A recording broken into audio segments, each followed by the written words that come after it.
আসসালামু আলাইকুম বন্ধুরা, সবাই কেমন আছো? আজকে দেশি মুরগির ঝোল রান্না করব। আমি মুরগির মাংস বেশি পছন্দ করি না, তাই আমার বেশি রান্না হয় না।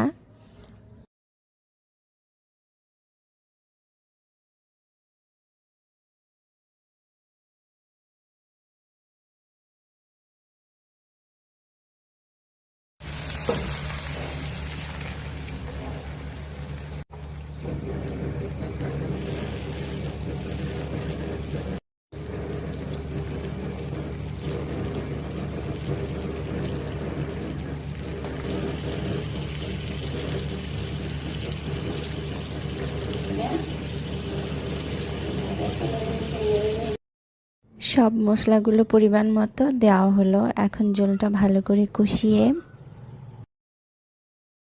আগে থেকে ভেজে রাখা মাংসটা দিয়ে দেব। আমি মাংস কষানোর মধ্যে একটা টমেটো দিয়ে দিলাম। টমেটোটা দিলাম এবং এটা গলিয়ে নিব ভালো করে। এতে ঝোলের কালারটা ভালো আসবে।